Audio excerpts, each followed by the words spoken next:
Welcome back to the Fermentation Adventure. Today we are making fermented hibiscus tea. Not only is it easy to make, delicious, also pretty fizzy, but it's full of probiotics because, well, it's naturally fermented. And this fermented hibiscus tea is what I like to call adult Kool-Aid because it has just a little bit of alcohol, and that's naturally due to the fermentation process. Don't worry, we are going to test the alcohol at the end of this video. So, let's get started. Join us on this journey to explore the world of fermentation.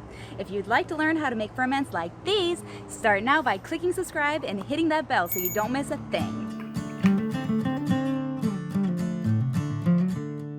So we're making fermented hibiscus tea, and we're giving you 3 different recipes to choose from. A simple hibiscus tea, because it's just so good by itself. A berry hibiscus tea. And a mulled hibiscus tea. The term mulled just simply means when you make something that has spices, herbs, and maybe things like citrus. So you would think of more of like a mulled wine or a mulled cider. And for each recipe, we're going to be making a 1-quart mason jar. We've also washed these in hot soapy water, and just in case, given it a good rinse with filtered non-chlorinated water, because the recipe that we're making is alive with probiotics, and it's because we're using something called a ginger bug starter culture. Once you have one of these starter cultures created, you're going to be able to create this fermented drink plus all kinds of fermented drinks. If you don't have one of these created yet, you're going to want to go check out our ginger bug video. So either click on this video up here or down below. And let's start with our simple hibiscus tea.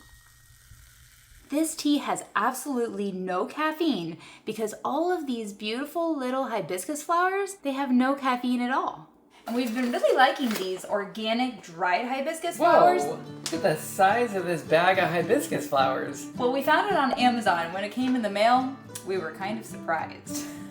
So you might hear it called roselle, Jamaican sorrel. Or even here in Florida, it's called Florida cranberry, probably because it's a little more on the sour side. For this hibiscus tea, we could cold brew it, which is steeping it in cold water in the fridge for around 24 hours. Or if we want the most antioxidants and the most flavor possible, we're going to steep this in some very hot water. It's important to use non-chlorinated water because here in the States, our water supply has chlorine and even chloramine, which is really hard to boil out and you might not even be able to. And these will stop the fermentation process because they're designed to kill bacteria in the water supply. And that's why we're using filtered water for our recipe today. You can also use distilled water. Bring a quart of water to boil. Once it's boiling, turn off the heat and it's time to add our hibiscus flowers. For a 1-quart recipe, we like to use about 3 tablespoons of hibiscus. You can really steep this as long as you like, but the longer that it does sit, the more sour it will be. So we like about 10 minutes. Once it's done steeping, strain off the hibiscus. Now's a really good time while it's still warm to add our sugar. We like to use 1/4 cup of sugar for our 1-quart recipe. And stir to dissolve. All right, this is still a little bit warm. We need it to cool down to room temperature in order to add our ginger bug. We're moving it to the fridge to cool down more quickly. While our simple hibiscus is cooling down on the fridge, we're gonna start on our next recipe, which is the berry hibiscus. I'm really excited about that one. It's actually a very similar process to our simple hibiscus, but we're gonna be adding some berries to it. And we'll see a little later, it does change the fermentation process just slightly. For now, let's get started and boil some water. You can use just about any kind of berry that you like. And the ones we found were raspberry, blackberry, and strawberry mix. And it could be fresh or frozen. We're gonna use 3/4 cup of frozen fruit, which is about 90 grams. It's not exact science, something like this. Once it's boiling, I actually like to add the fruit and let it boil for like another minute, just to make sure that you get more of the flavors released. Maybe even crush the fruit. Now we'll turn off the heat, add the hibiscus flowers, and steep for 10 minutes. Now let's check on the simple hibiscus tea. Since our temperature was under 80 degrees, we can go ahead and transfer this to our mason jar. Oh my gosh, look at that beautiful color. I'm gonna set this to the side until we're ready with all of our recipes, and that way we'll be able to put the ginger bug. For now, I want to make sure to put a sticker on here to remind me that this jar is our Simply Hibiscus. Now that our berry hibiscus tea has finished steeping, we're ready to strain out the berries and the hibiscus and go ahead and add the sugar while it's still warm. Now while that's cooling, we can start on our mulled hibiscus tea. Now this has complex flavors that definitely mellow out the sourness of the hibiscus. Like before, we're going to bring 1 quart of non-chlorinated water to a boil.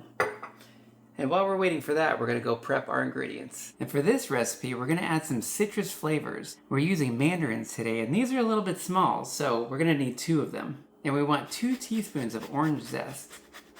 This is going to add a lot of sweetness. We're also going to add about 2 teaspoons of this lime zest. This definitely gives it a little bit more of a citrusy, tangy flavor rather than the sweetness of the orange. Now, mulled recipes, they normally have a combination of flavors such as citrus, herbs, and spices. And speaking of herbs, I went out to the garden and actually got some mint. It smells so good, doesn't it? It smells really good. And I think about 10 leaves of mint should do it. And for spices, first, a cinnamon stick. Smells so good. But if you don't have a cinnamon stick, you can just put a pinch or so of ground cinnamon. And then also cloves. We're gonna use 5 whole cloves. Smells so good. And we're using the same amount of hibiscus. Now that the water is boiling, we're going to turn off the heat and add all of our ingredients.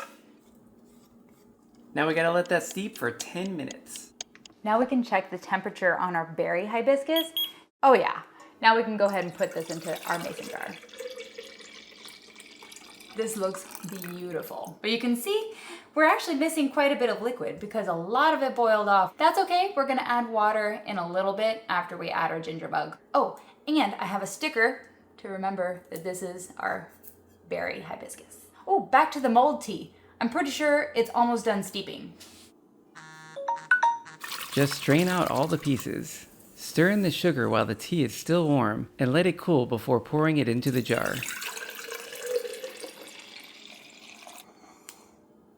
Now that these have cooled, it's time to add our starter culture. Now this might be the most important ingredient. This is what's going to eat all of the sugars and make all of the good probiotics, actually brings the whole thing to life. And this living culture is the reason that we had to cool these down. And our ginger bug has been alive and well in the refrigerator for years. We like to give our ginger bug a little stir to make sure we get a good sample of our culture. And be sure to always clean and sanitize your fermentation equipment, like your jars and spoons. In each recipe, we're adding 1/4 of a cup of our ginger bug starter culture. We like to use a little strainer to catch any ginger pieces. And if you happen to have any extra space, especially on this berry one, just go ahead and fill it with more non-chlorinated water all the way up to the rim. That's it. Well, we do need to cover these with something. I mean, there's going to be all kinds of gases coming off as the bacteria and yeast eat the sugars. So there are a couple different ways that we can do this. There's fermentation lids made of silicone. They work great. And there's this little hole in the top. The gases come through and they have a little metal ring that screws right onto the top of it. There's another type of fermentation lid that's now our favorite, and it's a pour spout, which is really, really handy. And inside the pour spout, we actually put a fermentation airlock. You put that right into the hole there, and all you have to do is fill that up with water, and then you have an airlock. So the gases come out, but then no air can actually make it through into your ferment. And a quick pH reading shows that we're starting around 2.7, which is good because hibiscus is much too acidic for bad bacteria like botulism. This means we are ready for the fermentation process. So we are going to follow these jars every day while they're fermenting so you know what to expect when you're fermenting at home.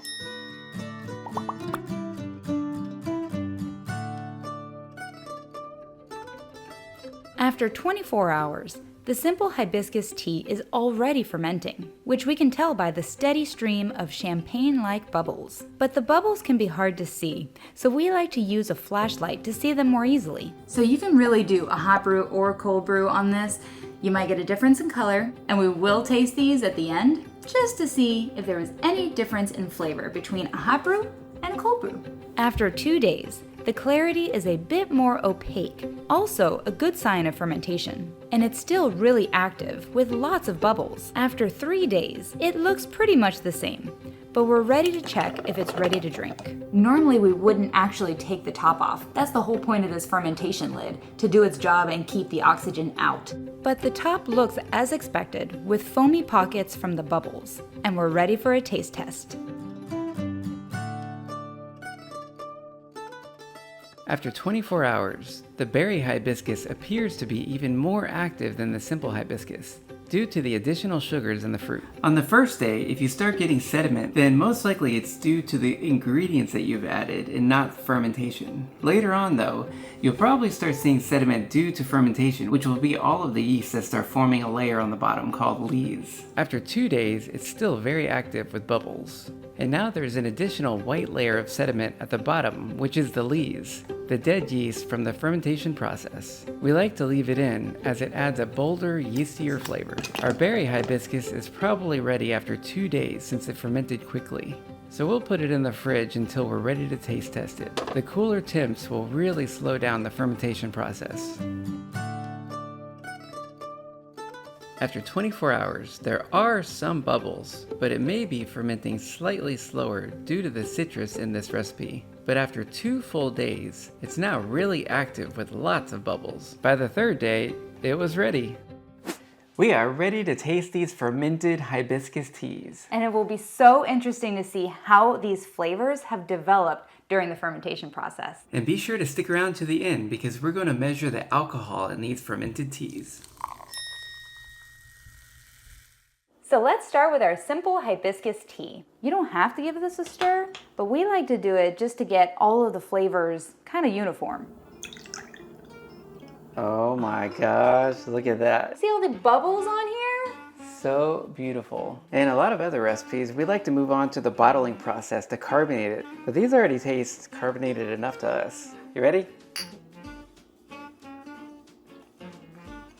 Oh yeah. I really like that. That is really pleasant. Now this simple hibiscus tea has been fermenting for 3 full days. That's where we like the flavor best.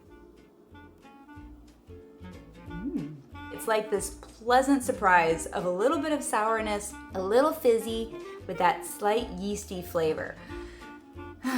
You just can't go wrong with this one. And as a bonus, we also made a cold brew hibiscus tea. Oh, it's actually even lighter in color. Oh, very light flavor, right? So even though you will get slightly less antioxidants in the cold brew version, if you don't like sour so much, this might be a better option. Still very bubbly. I mean, look at that. But we do have 2 others to try. Oh yes, I'm very excited about this one. I can really smell berries. This berry one was really active. This one's been fermenting for 2 days. With all the sugars and the berries, it basically fermented a little bit faster than the simple hibiscus. I like this one. That's my favorite so far because I really love the taste of raspberries. Whew. But if you let this go a little too long, 3, 4, 5 days, it kind of tastes less like raspberries and starts to taste just very strongly fermented. So this is a 2-day. This one is not necessarily my favorite. I think when it ferments a little too long, there's something about the berries that makes it like even more sour or tangy. It's still pretty good, but... And now for the mulled hibiscus tea. This one I'm very excited about. Oh yeah, this is definitely my favorite. It's not as sour, it has those good spices and a slight undertone of the citrus, maybe even a little bit of that mint too. I'm gonna say my favorite is still berry. So if you guys try this one, let us know how you like it, because it is Paul's favorite. So now that we've tried them all, let's talk about alcohol for a minute. Basically, all fermented drinks have some amount of alcohol because it's a byproduct of the fermentation process. But we measure the alcohol, and they have very little compared to other ferments like fermented wine and beer. And we measured the alcohol using a hydrometer, which is this little glass thing. The hydrometer estimates the alcohol by comparing the original density of our liquid before fermentation to the final density measurement after fermentation. After a little math between the two measurements, we found that all our fermented hibiscus teas had created very little alcohol, about 1.5% or less in the first few days. So now you can just store these jars with the tops on loosely in the refrigerator so that the pressure doesn't build in the jar. Thank you guys so much. We love making these videos for you. We'd love for you to subscribe, give this video a like, share it with your friends even. Now, get out there and create some culture. Happy fermenting! See you next time!